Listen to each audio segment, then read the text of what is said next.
Hi everyone, ನಾನು ನಿಮ್ಮ ಕನ್ನಡ ಕೋರಿ ಪ್ರೇಮ. ನನ್ನ ಯೂಟ್ಯೂಬ್ ಚಾನಲ್ಗೆ ನಿಮ್ಮೆಲ್ಲರಿಗೂ ಪ್ರೀತಿಯ ಸ್ವಾಗತ. ಬನ್ನಿ ವೀಕ್ಷಕರೇ, ನಾನಿವತ್ತು ಈ ಸಮ್ಮರ್ ಸೀಸನ್ಗೆ ತುಂಬ ಆರೋಗ್ಯಯುತವಾದ ಒಂದು ಒಳ್ಳೆಯ ರೆಸಿಪಿ ಹೇಳ್ಕೊಡ್ತಾ ಇದ್ದೀನಿ. ಅದು ಹೇಗೆ ಮಾಡೋದು, ಆ ರೆಸಿಪಿ ಯಾವುದು ಅಂತ ನೋಡೋಣ. ಈ ಒಂದು ಬಾರ್ಲಿ ಕರ್ಡ್ ರೈಸ್ ಅಂತ, ಈ ಬಾರ್ಲಿ ಕರ್ಡ್ ರೈಸನ್ನು ಮಾಡೋದಕ್ಕೆ ಯಾವ ಪದಾರ್ಥಗಳು ಬೇಕು ಅಂತ ನೋಡ್ತಾ ಹೋಗೋಣ. ನೋಡಿ, ಮೊದಲು ಒಗ್ಗರಣೆಗೆ ಸ್ವಲ್ಪ ಎಣ್ಣೆ, ಸಾಸಿವೆ, ಜೀರಿಗೆ, ಕರಿಬೇವು, ಸ್ವಲ್ಪ ಶುಂಠಿ ಬೆಳ್ಳುಳ್ಳಿ, ಉದ್ದಿನಬೇಳೆ, ಕಡಲೆಬೇಳೆ, ಸ್ವಲ್ಪ ದಾಳಿಂಬೆ, ದ್ರಾಕ್ಷಿ, ರುಚಿಗೆ ತಕ್ಕಷ್ಟು ಉಪ್ಪು, ಇಷ್ಟು ಸಾಮಗ್ರಿಗಳನ್ನ ನಾನು ಒಗ್ಗರಣೆಗೆ ಉಪಯೋಗಿಸ್ತಾ ಇದ್ದೀನಿ. ಇದನ್ನು ಮಾಡುವ ವಿಧಾನ ಹೇಗಪ್ಪ ಅಂತಂದರೆ, ಬಾರ್ಲಿಯನ್ನು ನಾವು ಇಡೀ ಓವರ್ ನೈಟ್ ನಾವು ನೆನೆಸಿಡಬೇಕಾಗುತ್ತೆ. ನೆನೆಸಿಟ್ಮೇಲೆ ಆ ನೀರನ್ನ 2-3 ಸಾರಿ ತೊಳೆದು ಆ ನೀರಿನಿಂದ ಬೇರ್ಪಡಿಸ್ಕೊಂಡಿದ್ದೀನಿ. ಈಗ ಇದನ್ನು ಒಂದು 4 ವಿಸಿಲ್ 5 ವಿಸಿಲ್ ತೊಗೋಬೇಕು.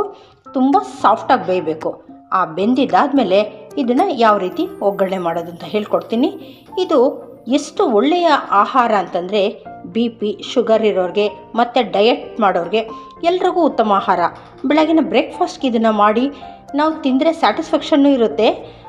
ಅತಿ ಓವರ್ ಬ್ರೇಕ್ಫಾಸ್ಟ್ ಅನಿಸಲ್ಲ. ತುಂಬ ತಂಪು ಕೊಡುವಂಥ ಆಹಾರ. ಇದನ್ನು ತಪ್ಪದೆ ಹೇಗೆ ಮಾಡೋದು ಅಂತ ನೋಡಿ ನೀವು ಒಮ್ಮೆ ಮಾಡಿ ಬನ್ನಿ. ಈಗ ನಾನು ಇದನ್ನು ಕುಕ್ಕರಲ್ಲಿ ಹಾಕಿ 4 ವಿಸಿಲ್ ತೊಗೊಳ್ತೀನಿ. ಆಮೇಲೆ ಯಾವ ರೀತಿ ಒಗ್ಗರಣೆ ಮಾಡೋದು ಅಂತ ಹೇಳ್ಕೊಡ್ತೀನಿ. ನೋಡಿ, ನಾನು ತೊಗೊಂಡಿರೋ ಅಂಥ ಬೌಲಲ್ಲಿರೋ ಅಂಥ ಬಾರ್ಲಿಯನ್ನು ಕುಕ್ಕರಲ್ಲಿ ಸೇರಿಸಿದ್ದೀನಿ. ಇದಕ್ಕೆ ಬೇಯುವಷ್ಟು ನೀರು ಹಾಕಿದ್ರೆ ಸಾಕು. ಈ ಗ್ಲಾಸಲ್ಲಿ 1 ಗ್ಲಾಸು, ಮೇಲಿನೊಂದು ಅರ್ಧದಷ್ಟು ಹಾಕ್ತೀನಿ.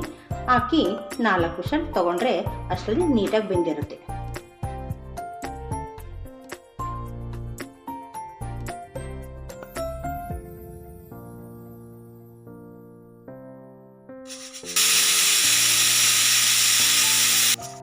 ನೋಡಿ, ಈಗ 4 ವಿಸಿಲ್ ತೊಗೊಂಡಿದ್ದೀನಿ. ನೋಡ್ತಾ ಇದ್ದೀರಲ್ಲ, ತುಂಬ ಮೃದುವಾಗಿ ಬೆಂದಿದೆ.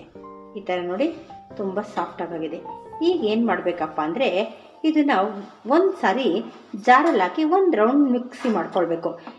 ಅಷ್ಟು ನುಣ್ಣದಾಗೇನು ಬೇಕಿಲ್ಲ, 1-2 ರೌಂಡ್ ಹಾಕಿದ್ರೆ ಸಾಕು. ಇಷ್ಟು ದಪ್ಪ ಇರೋದು ಸ್ವಲ್ಪ ಸ್ವಲ್ಪ ಸಣ್ಣ ಸಣ್ಣದಾಗುತ್ತೆ. ಆ ರೀತಿ ಮಿಕ್ಸಿ ಮಾಡಿಕೊಂಡು ಆಮೇಲಿಂದ ಇದಕ್ಕೆ ಒಗ್ಗರಣೆ ಕೊಡೋಣ. ಈಗ ನಾನು ಇದನ್ನು ಮಿಕ್ಸಿ ಮಾಡ್ಕೊಂಡು ಬರ್ತೀನಿ. ನೋಡ್ತಾ ಇದ್ದೀರಲ್ಲ, ಕುಕ್ಕರಲ್ಲಿರೋ ಬಾರ್ಲಿನ ನಾನು ಜಸ್ಟ್ 1 ರೌಂಡ್ ಹಾಕಿ ಮಿಕ್ಸಿಲಿ ಹಾಕ್ಕೊಂಡಿದ್ದೀನಿ. ಈ ರೀತಿ ಬರುತ್ತೆ. ಇಲ್ಲಾಂದರೆ ಬಾರ್ಲಿ ಅಕ್ಕಿ ಸ್ವಲ್ಪ ದಪ್ಪನಾಗಿರುತ್ತೆ. ಸೊ ಅದಕ್ಕೋಸ್ಕರ ನಾವೇನು ಮಾಡಬೇಕು ಅಂದರೆ, ಒಂದು ಸಾರಿ ಮಿಕ್ಸಿಗೆ ಹಾಕ್ಕೋಬೇಕು. ಈಗೇನು ಮಾಡೋಣ ಅಂದರೆ, ಇದಕ್ಕೊಂದು ಒಗ್ಗರಣೆ ಕೊಡ್ತೀನಿ. ನೋಡ್ತಾ ಇದ್ದೀರಲ್ಲ, ಈಗ ಒಗ್ಗರಣೆ ನಾನು ಸ್ಟವ್ ಹಚ್ಚಿ ಪ್ಯಾನ್ ಇಟ್ಕೊಂಡಿದ್ದೀನಿ. ಇದಕ್ಕೆ ಒಂದು 2-3 ಸ್ಪೂನ್ ಎಣ್ಣೆನ ಹಾಕ್ಕೋತೀನಿ. ಇಷ್ಟು ಎಣ್ಣೆ ಆದರೆ ಸಾಕಾಗುತ್ತೆ. ಈಗ ಎಣ್ಣೆ ಕಾಯಲಿ. ನೋಡಿ, ಈಗ ಎಣ್ಣೆ ಕಾಯ್ದಿದೆ. ಜೀರಿಗೆ ಮತ್ತು ಸಾಸಿವೆ ಎರಡನ್ನು ನಾನು ಒಟ್ಟಿಗೆ ಸೇರಿಸ್ಕೊತಾ ಇದ್ದೀನಿ. ಈಗ ಇದು ಚೆನ್ನಾಗಿ ಸ್ವಲ್ಪ ಫ್ರೈ ಆಗಲಿ. ಆಮೇಲಿಂದ ಉಳಿದಿರೋ ಪದಾರ್ಥಗಳನ್ನ ಸೇರಿಸ್ಕೊಳ್ಳೋಣ. ಈಗ ನೋಡಿ, ಜೀರಿಗೆ ಮತ್ತು ಸಾಸಿವೆ 2 ಚಿಟಪಟ ಅಂತ ಬರ್ತಾ ಇದೆ. ಈ ಒಂದು ಟೈಮಲ್ಲಿ ನಾನು ತೊಗೊಂಡಿರೋಂತಹ ಶುಂಠಿ ಮತ್ತು ಬೆಳ್ಳುಳ್ಳಿ ಎರಡನ್ನು ಸೇರಿಸ್ಕೊಳ್ತಾ ಇದ್ದೀನಿ. ಜೊತೆಗೆ ಇದು ಸ್ವಲ್ಪ ಫ್ರೈ ಆಗಿದ್ದ ಕೂಡಲೇ ತೊಗೊಂಡಿರೋಂಥ ಕರಿಬೇವನ್ನು ಸಹ ಸೇರಿಸ್ಕೊಳ್ತಾ ಇದ್ದೀನಿ. ಈಗ 1 ಸ್ಪೂನ್ ಕಡಲೆಬೇಳೆ, ಉದ್ದಿನಬೇಳೆ ಎರಡೂ 1 ಟೀ ಸ್ಪೂನ್ ತೊಗೊಂಡಿದ್ದೀನಿ. ಆ ಎರಡನ್ನೂ ಚೆನ್ನಾಗಿ ಫ್ರೈ ಮಾಡ್ಕೊಳ್ಳೋಣ. ಎರಡನ್ನೂ 1 ಸ್ಪೂನ್ ಆದರೆ ಸಾಕಾಗುತ್ತೆ. ಇದು ಚೆನ್ನಾಗಿ ರೋಸ್ಟ್ ಆಗಲಿ, ಅಲ್ಲಿನವರೆಗೂ ಫ್ರೈ ಮಾಡಿ. ನೋಡಿ, ಕಡಲೆಬೇಳೆ, ಉದ್ದಿನಬೇಳೆ ಫ್ರೈ ಆಗಿದೆ. ಈಗ ನಾನು ಇದಕ್ಕೊಂದು 3-4 ಹಸಿಮೆಣಸಿನ್ಕಾಯಿ ತೊಗೊಂಡಿದ್ದೀನಿ. ನಿಮಗೆ ಎಷ್ಟು ಖಾರ ಬೇಕೋ, ಅಥವಾ ಮಕ್ಕಳು ತಿನ್ನೋದಾದರೆ ಖಾರವನ್ನು ಕಡಿಮೆ ಹಾಕ್ರಿ. ಇಲ್ಲಾಂದರೆ 2-3 ಹಸಿಮೆಣಸಿನ್ಕಾಯಿ ಸಾಕಾಗುತ್ತೆ. ಇದು ಸ್ವಲ್ಪ ಚೆನ್ನಾಗಿ ಫ್ರೈ ಆಗಿ. ನೋಡ್ತಾ ಇದ್ದೀರಲ್ಲ, ಎಲ್ಲ ಪದಾರ್ಥಗಳು ಚೆನ್ನಾಗಿ ಫ್ರೈ ಆಗಿದೆ. ಇಷ್ಟಾದರೆ ಸಾಕು. ನಾವೀಗ ಫ್ಲೇಮನ್ನು ಆಫ್ ಮಾಡ್ಕೊಳ್ಳೋಣ. ಈಗ ಏನು ಮಾಡಬೇಕಪ್ಪ ಅಂದರೆ, ನಾವು ಮಾಡ್ಕೊಂಡು ರುಬ್ಬಿಟ್ಕೊಂಡಿದ್ದೀವಲ್ಲ, ಅದರಲ್ಲಿ ಈ ಒಗ್ಗರಣೆಯನ್ನೆಲ್ಲ ಮಿಕ್ಸ್ ಮಾಡೋಣ. ನೋಡ್ತಾ ಇದ್ದೀರಲ್ಲ, ಈಗ ಒಂದೊಂದೇ ಪದಾರ್ಥಗಳನ್ನ ಇದರೊಳಗಡೆ ಮಿಕ್ಸ್ ಮಾಡೋಣ. ಮೊದಲಿಗೆ ನಾನು ಒಗ್ಗರಣೆಯನ್ನು ಇದಕ್ಕೆ ಸೇರಿಸ್ತಾ ಇದ್ದೀನಿ.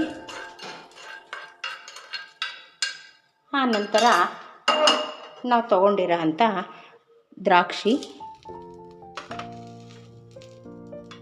ದಾಳಿಂಬೆ ಹಣ್ಣು ಮತ್ತು ಕೊತ್ತಂಬರಿ,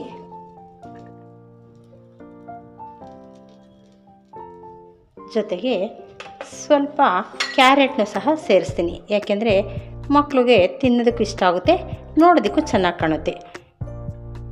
ಸೇರಿಸಿದ ಮೇಲೆ ರುಚಿಗೆ ತಕ್ಕಷ್ಟು ಉಪ್ಪನ್ನು ಹಾಕ್ತಿದ್ದೀನಿ. ಉಪ್ಪನ್ನು ನೋಡಿಕೊಂಡು ಹಾಕಿ, ನಿಮಗೆ ಎಷ್ಟು ಬೇಕೋ ಅಷ್ಟನ್ನು. ಈಗ ಇದಕ್ಕೆ ಒಂದು ಬೌಲಷ್ಟು ಮೊಸರು ಹಾಕಿದ್ರೆ ಸಾಕಾಗುತ್ತೆ. ನೋಡಿ, ಮಿಕ್ಸ್ ಮಾಡಿ ಆಮೇಲೆ ಬೇಕಂದರೆ ಇನ್ನು ಸ್ವಲ್ಪ ಹಾಕ್ಕೊಳ್ಳೋಣ. ಇಷ್ಟೆಲ್ಲ ಹಾಕಿದ್ದಾದಮೇಲೆ ಇದಕ್ಕೆ ಒಳ್ಳೆಯದೊಂದು ಮಿಕ್ಸ್ ಕೊಡೋಣ. ನೋಡ್ತಾ ಇದ್ದೀರಲ್ಲ, ಎಲ್ಲ ಪದಾರ್ಥಗಳನ್ನು ಇದರಲ್ಲಿ ಸೇರಿಸಾಗಿದೆ. ಈಗ ನೀಟಾಗಿ ಒಂದು ಮಿಕ್ಸ್ ಕೊಡೋಣ. ಹೇಳ್ಬೇಕು ಅಂದರೆ ಇದು ಈ ಬೇಸಿಗೆ ಕಾಲಕ್ಕೆ ಎಷ್ಟು ಒಳ್ಳೆ ರೆಸಿಪಿ ಅಂದರೆ ಅಷ್ಟು ಒಳ್ಳೆ ರೆಸಿಪಿ. ಡಯಟ್ ಮಾಡೋರಿಗೆ ಹೇಳಿ ಮಾಡಿಸಿದ ರೆಸಿಪಿ.